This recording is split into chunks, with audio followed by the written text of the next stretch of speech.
49ers Web Zone, No Huddle podcast, part of the Odyssey Network. I'm Al Sacco with you, Brian Rennick as well. Brian, I'm drinking a Heady Topper right now. Have you ever had a Heady Topper? Probably in the West Coast. You guys probably don't get those, right? I have not. Yeah. I haven't had it's called Pliny, right? It's Pliny the Elder, yeah. Guys. Yeah, this is kind of like the East Coast Pliny the Elder. So all right, that's one of the beers. If anybody wants to mail me a Pliny, because we don't get them on the East Coast, and I'm a big beer guy, that's like on my list of beers I want. Let me give you, if anybody is thinking about sending Al a Pliny the Elder, though, let me give you a hot tip, because I tried to do that one time and I took it to UPS and they're like, what's in here? And I was like, it's a beer. And they're like, please leave our establishment. You cannot send this. Oh, you can't send beer in the mail? No, because you have to have a liquor license in order to be able to do that. So if you do send it, just make sure that you don't tell anybody what's in it. And then they'll send me Pliny the Elder, but do not low key, please.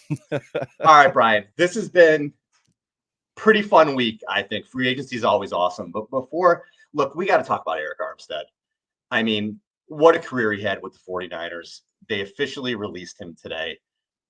The biggest thing the two things I think with Armstead, as good as I think he was on the field during the regular season, what he meant to his teammates, what he did off the field for the community. I was nominated for Man of the Year. That is huge. And in terms of being a player, I think when you step up when the lights are the brightest, to me, that's huge. So in 12 playoff games, Armstead had 8 sacks. He had 13 QB hits and he had 6 tackles for loss. I feel like when the lights were the brightest in the playoffs, he really stood out. He just got off a great Super Bowl. If that's the last game we're going to remember from him with the 49ers and it looks that way, that's a great way to remember him, because he was great and he played hurt. He had the torn meniscus or whatever it was in his knee. Mm-hmm. But, just for him, I think for any 49ers fan, you just got to give him his props. I think everybody is just going to look back on him fondly and just thanks. Thanks what you meant to the community. Thanks what you did on the field. 49ers fans really appreciate that. Yeah, and we talked about it last episode. It feels, here's the biggest thing for me, a couple things that I'm bummed about. One, just like Jimmy Ward, Arik Armstead is going to miss the 10-year wall by one season. Jimmy Ward was a 49er for 9 years, and then they let him go. And now Arik Armstead, 49er for 9 years, they let him go. The last player to make it onto that 10-year wall was Joe Staley.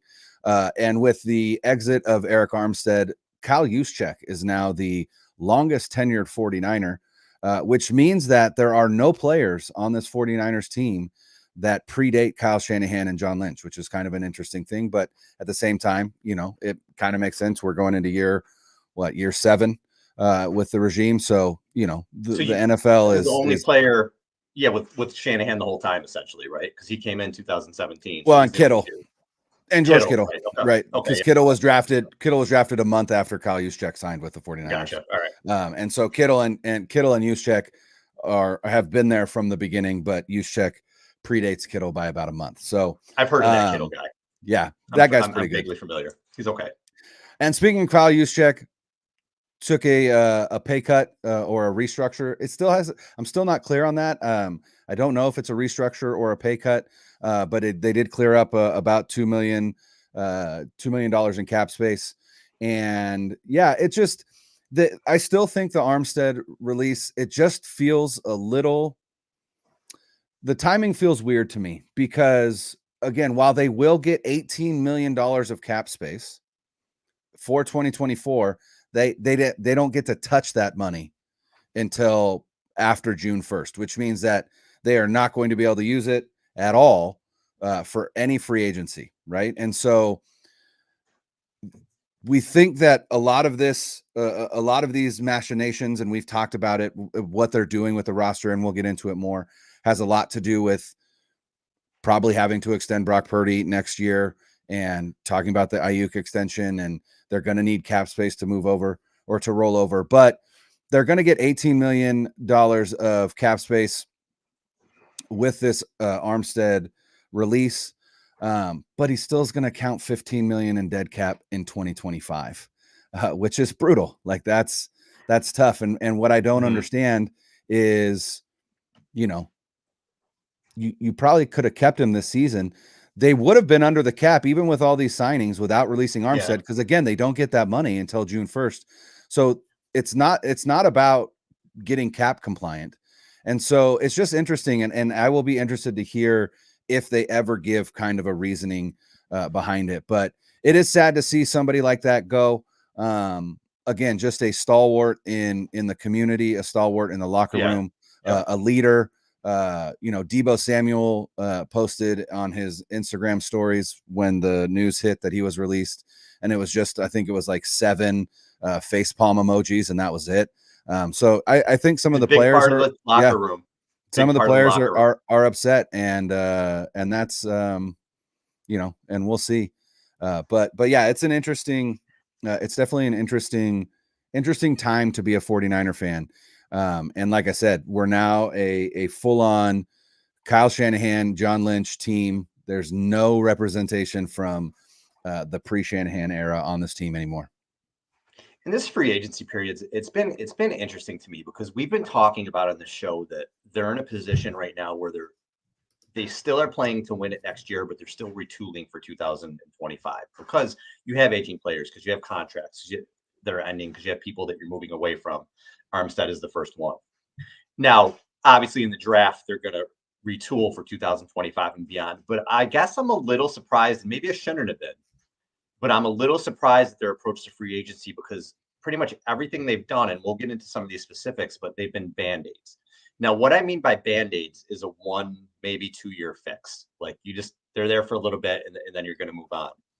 I had to kind of have, is Al okay, Garrett? So we're recording on YouTube. So we got some comments here. I'm a Yankee fan, and someone asked, is Al okay? Garrett Cole news must have hit him like the Jimmy G ACL tear. I'm a little nervous. Cole is going to need Tommy John surgery. They're saying that he doesn't, but we'll see. All right. Are you excited about Blake Snell though? I don't. Feels right like now Blake with the Snell's, Yankees, feels like I can't comprehend anything. Like Judge is just like a left turn away from being out from the season, and now with Cole, like I can't even deal. What was I talking about? Anyway, so I felt like, but these are like short-term Band-Aid deals for like 1 or 2 years, and then I said to myself, okay, why are they doing this? Here's probably why, and I think we have to, as a fan base or content creators or whatever, kind of wrap our heads around the fact that they're most likely about to pay a quarterback franchise money. Unless Purdy has a horrible season, which I don't anticipate. If he's even somewhat comparable to what he was last year, he's getting a gigantic contract. So because of that, I feel like they're sort of acting accordingly this offseason, at least in free agency, where they're doing these 1 to 2 year deals. And then next year they say, hey, we'll see what Purdy costs. We'll see where we are. Then maybe you see more of the bigger splashes if they can do it, like you saw with the Javon Hargrave and Mooney Ward and that sort of thing. So before I kind of get into what I think they did, Brian, that's where my head is sort of wrapped around now, why I think they're doing it this way. I mean, am I nuts? Does it sound reasonable? Yeah, no, I think, one of the things that we said prior to free agency starting is it seems like almost every year this team has done something big either in free agency or in the draft. You're talking about the D4 trade, you're talking about the Trey Lance trade, you're talking about Javon Hargrave, right? You're talking about Mooney Ward, and and they've made at least what could be considered a splash. And so far that hasn't happened. And I think it hasn't happened because in order to make those moves, especially the last couple of years, they did a lot of restructuring. And for all the people that scream that the salary cap is fake, like I understand the sentiment, but this is like Arik Armstead being released is a direct result of kicking the can down the road so many times with his contract that it became untenable for them. And, mainly because he's a player that has missed some time and, he's just not worth the, the cap hit that they would have with him on the roster this year.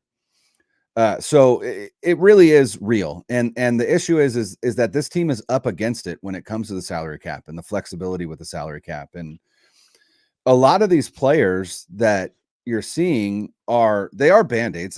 That's not wrong. But, part of why they need Band-Aids is because of the Trey Lance trade and things of that nature. Right. And so I think this is what we're seeing now is fallout from the Trey Lance trade, right? Missing out on all of those picks that they gave up to move up to draft Trey Lance. and then also a lot of restructures to make big splashes in free agency the past couple years, and that's where we're at. But you're talking about a team that is trying to toe the line between still trying to compete for a Super Bowl trophy in 2024 and also not hamstring themselves out of contention post 2024. And what I think and the other thing that I think, and we talked about this before we went live, was it feels like they're trying to get back to a little bit of the philosophy that they had under Saleh and DeMeco Ryans that they seem to get away from a little bit last season. And that was a defensive line that had two big name stars, right? From 2019 until this past season, that was Nick Bosa and Arik Armstead. And then it was waves of people, right? And then just a bunch of guys that were really solid at what they were, but they weren't superstars, right? And you're talking about Samson Ebukam and Charles Omenihu and Jordan Willis and Kevin Givens and DJ Jones, and right, and it just felt like there were just waves of dudes coming in. You know, I think about that playoff run in 2021 when they went into Green Bay and beat the Packers, and even the playoff run in 2022 when, you know, DeMeco Ryans was just cooking with gas. And like I said, that defensive line was getting consistent pressure, but it wasn't the same guys all the time. It was just wave after wave after wave. In 2021 too, I just remember Dak was like shook. Yeah. It was just constant pressure and they're just rotating. And so, I mean, that makes sense. That seems like it's the thought process, Brian. Yeah. Yeah. And then you think about it and you're like, all right, well, let's just think about position wise, right? Like, so let's think about the edge spot opposite Nick Bosa. Who was there this season? Well, it was Chase Young, it was Randy Gregory, and it was Drake Jackson before he was injured. Not a lot of production out of that. Now you bring in Leonard Floyd, who has averaged 10 sacks a season for the last 4 seasons. Like, that's already more productive than that three-headed monster that they tried to have with those players. So right now, at edge, you did get an upgrade with Leonard Floyd. And not only that, but Leonard Floyd is actually decent against the run as well. And then you look at they've had a player opposite Bosa, I don't think, I forget the year, but what's more than 6.5 sacks in quite a while on that edge spot. Yeah. So, it's been a bit. And then you look at guys like Yetur Gross-Matos, who is just a very flexible player that you can have play outside or inside. And then you look at Jordan Elliott, who is a run stuffer at D tackle, 310 pounds. And then you look at the guy that they is he a run stuffer? Because here's the thing. Okay, so listen, I saw the stat go through that he had. It was his run stop percent or whatever. His run win percentage was good. I didn't know anything about Jordan Elliott. I fucking know anything about the guy. So I'm trying to just research him, and everything I saw was negative. His PFF scores are in the 40s. People who write for the Browns were like, you know, in the run game, he disappears. He takes bad angles. He's missed like 11% of his tackles. I saw one that was 11%, one that was 8.7%. In every, I'm just kind of like around Twitter, wherever, just trying to find stuff. Every Browns fan is like, don't let the door hit your ass on the way out. They couldn't wait to get rid of him. And then you go through and people are like, well, yeah, I saw this stat. And he's a good run defender. I don't know if he is. Is he? You know whose ass he kicked this year? The 49ers. He kicked their ass in Cleveland. Did he have a good game? Maybe. Yeah. Did he? Yeah, he did. It was that game, and they were like, "Hey, look at this guy." And then Leonard Floyd also kicked the 49ers' ass. Well, Leonard Floyd. So I actually don't. I really like the Leonard Floyd signing. And again, I don't think it's going to be for more than a year, because if you look at the contract, it looks like it's $12 million guaranteed, and it's a 2-year, $20 million contract. They can probably get out of it after a year. I like that. That's a really solid vet signing for a team that's probably, we're taking another run at the Super Bowl. I really, really like that. The Gross-Matos signing, look, we've seen guys like this come in before, like Charles Omenihu, where you were like, who the hell is this guy? That's exactly who he reminds me of. But he's a guy that they see something in that maybe they can build and develop around.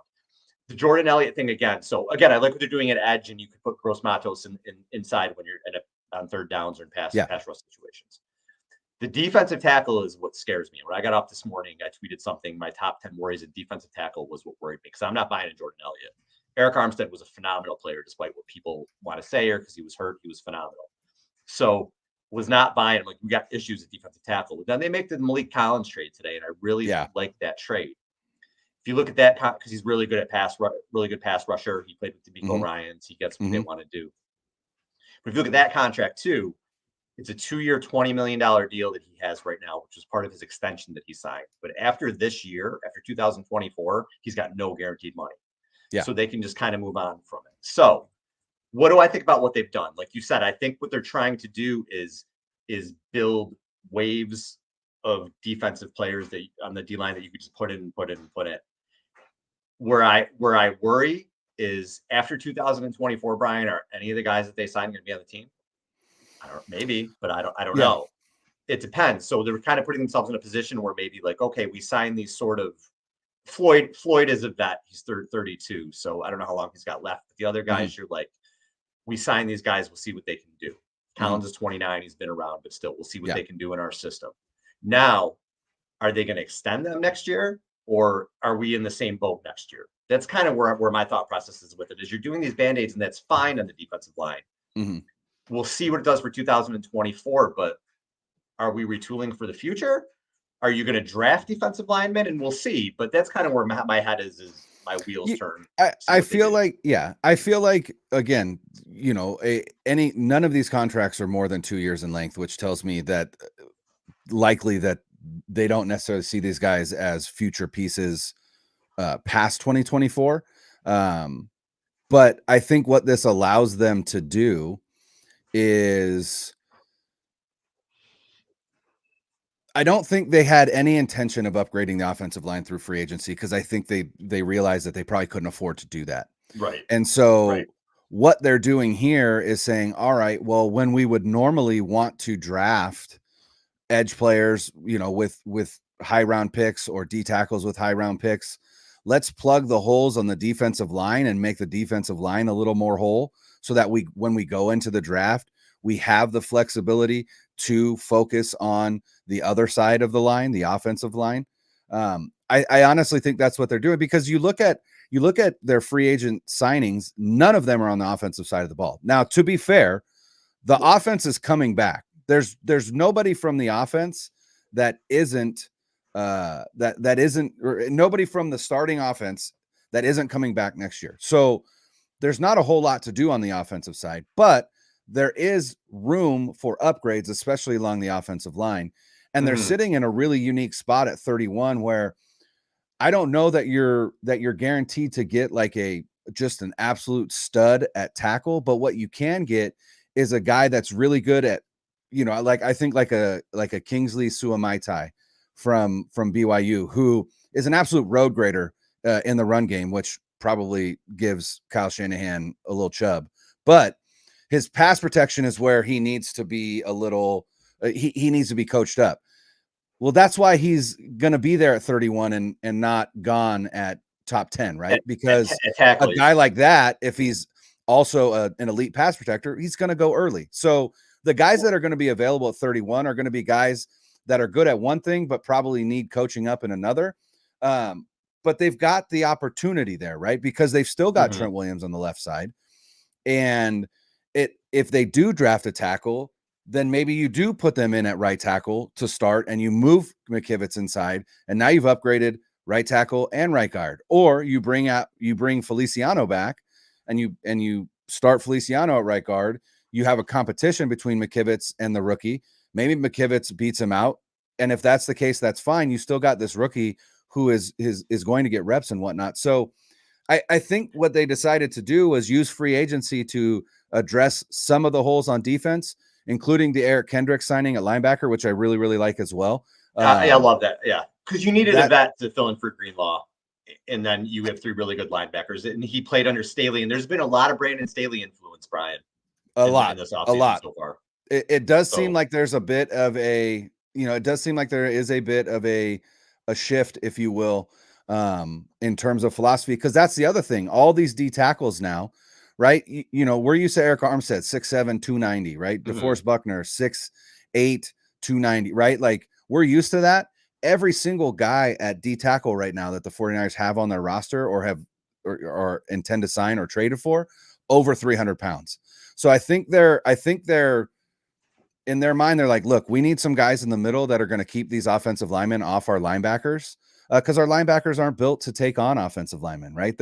They are on the lighter side. They're built to cover, and they're built to be fast. And so what I think is interesting is I saw this from Next Gen Stats talking about Eric Kendricks. Kendricks is joining a 49ers linebacker group that generated just 75 run stops last season, which was tied for the third fewest in the NFL. Kendricks ranks within the top 5 in run stops with 316, stuffs with 82, and run stop EPA negative 117.7 among linebackers since 2016. So he's a really great run defender. That's what they want to do. They are trying to make their run defense better. And all of these signings tell me that that's what they're focused on, because they think if we can stop the run, we've still got a Nick Bosa and now a Leonard Floyd and a Robert Beal Jr. and a Yetur Gross-Matos, right? We've got guys that we think can get to the quarterback, but we got to stop the run because we didn't do that last year, and it hurt. You brought up something I kind of want to play devil's advocate, though. You brought up the tackle at the end of the first round. And you brought up a great point. I don't remember what show it was, but about how the Saints used to build around Drew Brees up the middle, essentially, right? With their guards and their center or whatever else. Where did the Chiefs draft Creed Humphrey? It was late first, early second, if I remember. Second round. Right? Second round. Okay. Yep. So what if you get stud center? What if you get a stud guard and you start building around your quarterback that you're apparently going to give a bag to in a year? What if you look at it that way? And McKivitz is serviceable. And again, I don't love McKivitz. I do think you need to upgrade there. But I just feel like where they got in trouble, I feel like, because you talked about the Lance drafts, and we have all offseason to talk about this. I have a million thoughts on that, believe me. But they needed to hit on guys in those drafts, and they really haven't yet. Not on the lines anyway. They did good in the secondary with Lenore and Hufanga and obviously Purdy, but they haven't gotten the blue chip guys out of those last 3 drafts like they typically do. So when you look at how they're trying to build now, are they going to build around Purdy, like with these interior guys? And I don't want them to get in a situation where they were with Kinlaw in 2020, where they're like, we got Armstead, we got to take a defensive tackle. Right. Tristan Wirfs is sitting there, let's trade back. I don't want them to do that, to think like we have to take a tackle, I want them to be like, we're taking the best fucking player. Like that's what we're doing. Yeah. And let everything else kind of fall where they may, because now this team is not in the position anymore. They are loaded. They do still have a great roster, but Arik Armstead is the first domino to fall. After 2024, is Kittle around? Is Debo around? Is Juszczyk around? Are these guys around?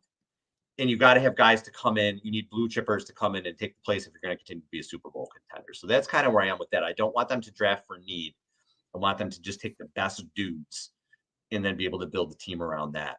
So they've done what they had to do, I guess, in free agency. It's felt a little bit to me like we're just throwing shit against the wall and what sticks great. So we got these 4 defensive linemen. If 2 of them stick, awesome, right? Like we got 2 guys, we'll extend them. And if 2 don't, whatever, we'll move on. That's what it kind of feels like to me. And it kind of does feel like to me too, like Brandon Staley is, listen, he coached Leonard Floyd. He obviously had it, Kendrick, like his blueprint is, and it's fine. He's the assistant head coach, and he's obviously overseeing the defense, regardless of who the defensive coordinator is. But that just kind of feels like where it's heading to me right now. Yeah, and I think that was all part of the plan, right? We talked about it, that Brandon Staley was going to help bring in some outside influence to help the defense evolve in ways that they thought that Steve Wilkes might be able to do, and it didn't work out. And so part of why they felt like it didn't work out was because Steve Wilkes came from the outside and then was put in charge of the defense. So they said, listen, we'll promote a guy that has been with us, that understands what we're doing, but we're also going to bring in a guy that is going to help him when it comes to, again, evolving the defense, if you will. And so, I do think that Brandon Staley, some of this has some of it is his influence. But the other thing is, you look at, and this is relatively similar to, the entire situation when the 49ers traded DeForest Buckner. And then the reason they did that was because Buckner's contract alone was going to make it where they could not afford to sign Arik Armstead or Jimmy Ward. So they chose Jimmy Ward and Arik Armstead over DeForest Buckner. Now it feels like they are choosing these 4 guys that they signed over Arik Armstead because combined, those 3 are making $31 million. Arik Armstead was going to make $28 million. So again, quantity over quality. It's right. And again, it's because you have Nick Bosa and you're paying him a king's ransom, and you have Javon Hargrave, who you paid a lot of money to last offseason. So that's the thing, in a salary cap league, you can't have 22 superstars, right? Like, right. I think we've gotten accustomed to this idea that there are stars all over the field for the 49ers, and there are, but the problem is that those stars have now gone on to their second contracts or their third contracts, and they're hella expensive. And so, you're going to have some just guys, right? That you think, hey, this guy's not a superstar, but like a Leonard, like 10 sacks is not anything to sneeze at, right? Or so I think that is what they're doing. And, again, like I said, this is a consequence of kicking the can down the road as often as they have. And now you're having to let go of some guys that you might have thought you weren't going to let go of, right? And that goes back to Mike Silver's article about some of the difficult conversations that the 49ers were prepared to have. And personally, I think one thing that came up today that I think is interesting and is a difficult conversation, but one that I've had with a handful of people on Twitter, is Jason La Canfora on his radio show in Baltimore said that the Ravens reached out to the 49ers about the possible availability and trade of one Deebo Samuel, who is set to count as $28 million against the cap for the 49ers in 2024. And he said it's a no for now. We'll see what happens. Did you see the Calvin Ridley deal today? Yeah, Rand Carthen inadvertently just absolutely screwed over the 49ers and John Lynch. So he got, when it comes to the Brandon Aiyuk discussion. 4 years, $92 million and 50 guaranteed, right? Yeah. So Ayuk's going to get north of that, or he's going to ask for it. Mm-hmm. He should. He's been much more accomplished than Ridley is. Yeah. So that's the issue. That's where they are with that. And he's one of the guys, Brian Aiyuk, I feel like. So the last 4 drafts, you're talking about how good this roster is. Well, now you have to pay the quarterback. So you have to pick and choose who can play. That's one thing. But 2, the Niners from 2017 through 2020, because I count Aiyuk, had drafted a blue chip type dude that you're going to pay long term. So Kittle, Warner, Bosa, Deebo, Aiyuk. I'm missing somebody in a draft, but Greenlaw, guys like that that you're going to pay. I'm going to ask you, so I'm going to go back to the Trey Lance drafts, okay? Who are you paying? And if you're paying them, are they a cornerstone? Are they a Kittle? Are they a Warner? Are they a Bosa? Okay. And I'll just go through the guys who I think you might, who are still on the team. Hufunga, are you paying him? I think it just depends on how he comes back from his injury. That's the hard part. Is he a cornerstone blue chip build around guy? Probably not a cornerstone, no. It's safety, no, agree. Yeah. Lenore. Maybe. I think you extend him, but is he a cornerstone? I think he could be. I think he's working his way there. Again, it's just time will tell. So one possible. Yeah. Aaron Banks. Probably not. Probably not, right? He's probably not going to get a second contract. And if it is, they're not going to pay him big bucks. And he's not a cornerstone guy. No. So you have maybe one possible cornerstone, if you want to argue Hufunga. But again, the secondary, it's not lines, it's not receivers, it's not quarterback. 2022 Purdy, gigantic cornerstone there, right? And then 2000, he's the only one. I mean, that draft, you have Drake Jackson, Davis Price, Danny Gray, Spencer Burford, Samuel Womack, Nick Zakelj, Kalia Davis, Castro Fields. None of those guys are cornerstone guys that you're going to give a second contract to, or even let in the building come August. And then this past draft, and somebody brought up a really good question. I got to go back to it. This last draft was a really good tight end draft. And in the chat, somebody asked about the Charlie Warner being gone and what Latu did last year. Do we like any tight ends in this draft? I don't know yet because I haven't really started looking at the draft. It will after free agency. But last year was the tight end draft. There were a lot of good tight ends in that draft. But they were all Niners gone by the time the 49ers got to pick. That's the issue. True, a lot of them were, but Yeah. No, all of them were. That's why they got Latu.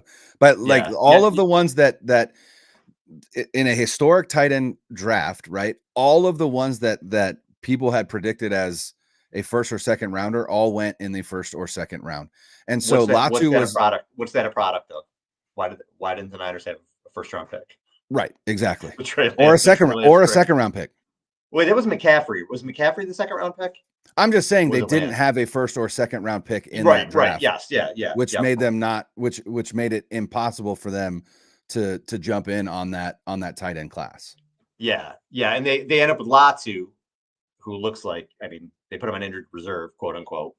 Yeah. Didn't do well. And then Braden Willis, we'll see. But I guess so the point I'm trying to get with this is you're going to pay Purdy, great. You got the quarterback. Awesome. Mm-hmm.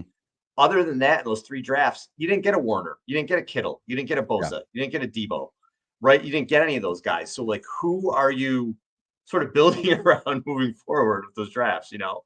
So that's Aiyuk is the one guy I feel like of the most recent drafts that you got to kind of give it back to. And I hope that they do.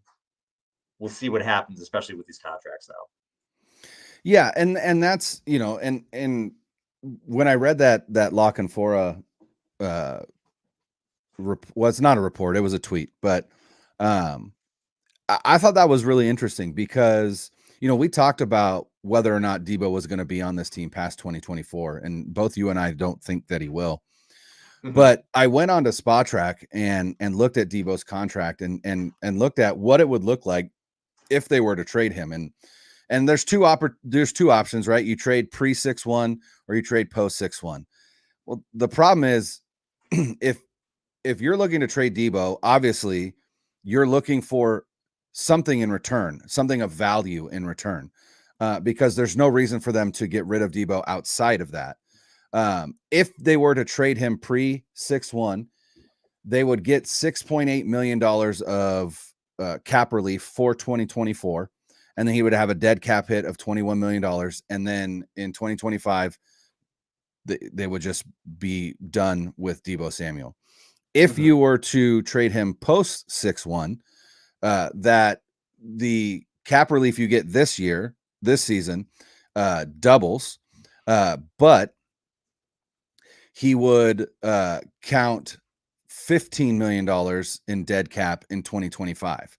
Now, there's also a situation where the 49ers have an out in his contract after the 2024 season, in which they would pay him $15 million and he would be gone. And we've talked about them probably going that route. And if that's the case, that means that next year, Arik Armstead and Debo Samuel will count $30 million against the 2025 cap as dead cap money. That's brutal. But if you were to trade Debo now, like I said, you don't get that $15 million dead cap hit in 2025. You get a $21 million dead cap hit in 2024, but you still get a $7 million cap relief. And so if the Ravens call up, the question becomes what is valuable return for Debo Samuel at this point, right? That's the biggest question. And to me, it would be 2024 draft capital and or some kind of player swap and draft capital. But I don't really know what that would look like. Yeah, and it's interesting because if you do that, right, if you trade Debo, you know, for the reasons you said or whatever, are you kind of punting on this year without punting on this year? So now you got rid of Debo. So now you got rid of Armstead. And you're going for it, but you got all these new pieces on the defensive line, and you just lost a huge part of your offense, and Kittle's a year older. So that's a little bit too where it's like, where are they? Where do they stand? Which makes the Super Bowl just such a kick in the balls. That was their chance. Yeah. I just feel like with this core, and one of the core is already gone. So with this core, I just felt like that was it. And now that it's not there, you have this sort of retooling, where do we go type thing. And you're starting to hear things like that. Like, well, is Debo Samuel available? You know, is George Kittle going to be there next year? Those are the questions that are starting to pop up. And the other thing, that I was thinking about this morning when I was thinking about like all their needs. When is Hufanga ready? When is Greenlaw ready? Is it middle of the season before these guys are really ready to go or really ready to be themselves? They were both major injuries, and even if they come back early, still have to get back into game shape and game speed and things like that. So this year I feel like last year was all in and everybody felt it, right? This team is loaded, we're ready to go, and there's still a lot of that. I'm not saying they're not going to make the playoffs. I still think they're a playoff team, Yeah, for sure. Are things just starting to unravel a little bit, which happens because people don't play until they're 50 years old, right? Right. It happens. People get older, contracts. What are we doing now to still compete this year? I think that's what you're seeing right now. And then in 2025 and beyond, are you still going to be able to compete? And I think really the easy answer is let's hope Brock Purdy becomes Drew Brees light, right? Right. And you have a quarterback that and he looks like he's at least, I feel like with Purdy, even worst case scenario, he's a top 10, 15 guy that you could win with. Worst case scenario. Yeah. Your Kirk Cousins, your Dak Prescott's, things like that. He's already made a Super Bowl, so he's, right, in my opinion, kind of over those guys or whatever. But like worst case scenario, he's in that like very good, you're going to stick with him, he's going to make a lot of money category. Best case scenario, I don't think he's Patrick Mahomes, I don't think he's Josh Allen, but is he sort of right below there? Can he hover in that 5 to 6 range? Maybe. But that's probably what you're looking at is the Niners going to have to build around him and Bosa. Bosa has a small cap hit next year. I think in 2025, maybe it goes up to 42 million. At some point, it goes up really high. So at some point, they're paying 2 quarterbacks essentially between Bosa and between Purdy. So we'll see. We'll see how it goes. Yeah, and that's the other thing about Deebo Samuel. You and I talked about it recently as well. Nick Bosa has a $42 million cap hit in 2026. Okay, and it's pretty reasonable until then, right? Isn't it like 14 million, 20 million? So 2024, it's 14.6 million. 2025, it's 20.5 million. And then in 2026, it's 42 million. In 2027, it's 52 million. And then in 2028, it's 42.8 million.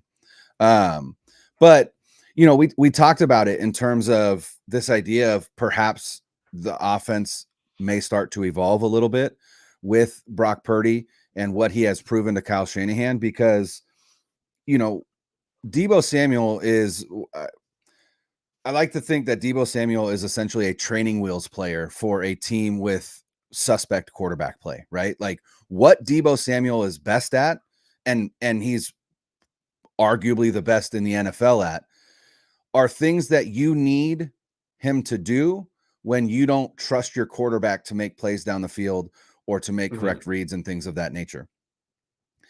And Brock Purdy, at least last season, kind of put it out there that for the first time in a long time, the 49ers have pretty competent play at the quarterback position, and the type of play that doesn't need training wheels like what Deebo Samuel offers, right? Quick slants, tunnel screens, being in the back, all of that, right? And so, again, does the absence of Deebo Samuel in this offense, which in 2024, there was that 3-game stretch where he was out, but for 2 of those games, Trent was also out, and the offense looked pretty terrible. But there was also a 3-game stretch at the end of 2023 where Deebo was out, and the offense or the team put up was a 37, 21, and 32 or something like that while he was out. So would the offense take a step back if Deebo Samuel wasn't in it? Well, probably, but would you be able to replace Deebo Samuel with 75% of his production with somebody else, whether that be a draft pick or whether that be somebody that you pick up? I don't know. I don't know the answer to that. But like I said, to me, it's far more palatable to take a $21 million cap hit, $21 million dead cap hit this season, gain a little bit of cap relief this season, to be fair, and not have $30 million in 2025 going to Deebo Samuel and Arik Armstead. It's an interesting conversation. Again, this is not me saying I don't like Deebo Samuel. I don't think he should be on the team. I don't think he's good. It's none of that. Deebo Samuel is awesome. He's incredible at what he is good at. But there are flaws in his game those flaws, I think, were really highlighted in the Super Bowl. Now, you could also say, were they highlighted because he was playing injured? He tweaked his hamstring early in the game. Maybe that was part of the issue. I wouldn't begrudge you that point. But when you look at when you look at his line from the Super Bowl, he had 3 catches on 11 targets. Brandon Aiyuk only had 6 targets. Yeah. Brandon Aiyuk only had 6 targets. Juwan Jennings had 5 targets, and George Kittle had 3 targets. The offensive game plan obviously was Debo centric and Debo heavy. And it didn't work. It didn't work at all. It stalled in the second half, and they didn't play well. If you've got a Brandon Aiyuk and another wide receiver who, once the Chiefs switch to a press man-heavy game plan, can still get separation because they are route technicians, maybe you fare better with Brock Purdy back there. I don't know. I don't know the answer. But these are, like Mike Silver said, these are part of the hard conversations that this team has to have because they are up against the cap and they've got a lot of superstars and they've got a plan for the future. And all of that revolves around probably saying goodbye to some pretty popular guys either this year or next year. And maybe this year it is just Arik Armstead and then everything else stays the same. They make these small signings. They go into the draft. They draft some players that they hope can contribute in 2024 and they try this last ride. But I just don't see this team looking anything like it does right now in 2025. And then the question is, do we take some of that medicine now and still try and compete for a Super Bowl? Is there medicine we could take now and still compete for the Super Bowl? Like, again, if we trade Debo, does that automatically, take us out of contention? I don't know that it does. So they're all just interesting questions. And, when people get upset about, if you tweet something about, Debo Samuel, or it's like, why does everyone want to get rid of Debo Samuel? It's like, I don't want to get rid of Debo Samuel. It's just questions. They're just questions. They're just discussions. That's the whole point. And knowing this is probably his last year on the team. It probably is. And this is it's a really deep wide receiver class. They got to get one. To me, we just talked about the tight end class that they missed on because they didn't picks early, but this year you have a lot of picks. I can get receivers throughout the draft. You got to get 1 or 2. You got to take advantage of this class. 2, like you brought up what I got shows. I forget what we do, but playing to Purdy's strengths. You got to get wide receivers that mesh well with Brock Purdy. And there's so many good receivers in this draft. You can't let that go by the wayside. You just can't. So we'll see. They have 11 draft picks, maybe 10 now with the Collins trade. I don't know, but they have a lot. Yeah. But again, they're retooling. This is a huge draft. This is the biggest draft the Niners have had in a really long time, I feel like. Because if this draft is like the last 3, might be a little bit of trouble. If it's like some of the other ones where you got some blue chip guys in there, maybe you keep this window going. Well, and I think what's interesting about, and I think this probably also speaks to a little bit of what they've been doing, or at least their philosophy when it comes to free agency this season, is a lot of areas where the 49ers need to fill some holes are the areas that have a deep draft class, and that's wide receiver, cornerback, tackle, and I think I nailed it. Right, offensive tackle, wide receiver, and cornerback. I was trying to think, and then areas where this draft is weak, you've seen them kind of hit in free agency. Right, it is a weak linebacker class, so they bring in Eric Kendricks. It isn't a super strong edge class, so they bring in Floyd and Yetur Gross-Matos, and it is I think it's an average D tackle class. So they brought in some cheap, veterans, and then I imagine that they'll probably attack that position in the draft along with offensive line, wide receiver, and cornerback, because that's where it's deep. So again, I think they have. It seems to me like we're starting to see their plan unfold a little bit when we kind of take a step back and get out of the mindset of like, I just want them to sign this awesome player, right? Like Danielle Hunter. How awesome would Danielle Hunter have been? 100%. Danielle Hunter got a 2-year, $50 million contract from the Houston Texans. 49ers weren't going to be able to pay him $25 million. Like that, just let's not even fret on that, right? There was no way that was happening. So they are doing what they can to upgrade the line, and I think they've done that. I think the defensive line now is better than it was last season. There are people that disagree with that because they have, Chase Young was drafted number 2 overall, glasses on. Yeah, I agree. He was drafted number 2 overall, but he didn't produce like a number 2 overall pick. So where he was drafted doesn't really matter. He didn't produce for the 49ers. So they said, see you later. So I think, like I said, I think if we take a step back and we just say, listen, we understand this team is up against the salary cap.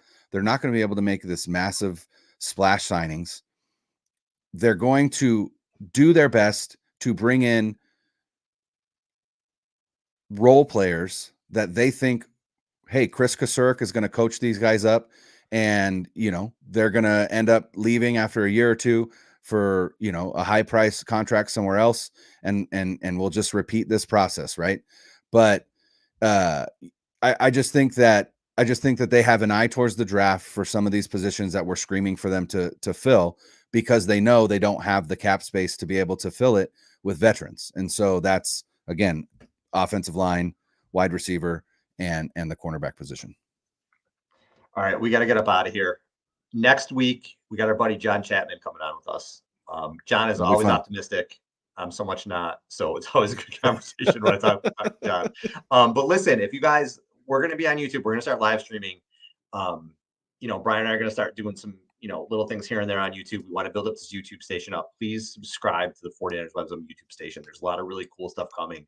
We have a lot of great guests. I mean, if you follow us, we've had Peter King, Brian Baldinger, Cynthia Freeland, Mike Silver. We have a lot of really cool guests on our show. Mark Schlereth, exactly. Yeah, just so many great big names we've had on. We'll continue to do that throughout the summer, in the off season. So subscribe, man. And then you could look at Brian and I, our beautiful faces and our bald heads. That's right. And then also, don't forget to subscribe to the podcast. Yes. Again, we are the 49ers Web Zone No Huddle podcast, a part of the Odyssey Network. And you can get the podcast anywhere you get your favorite podcasts. Anywhere. Thanks, everybody.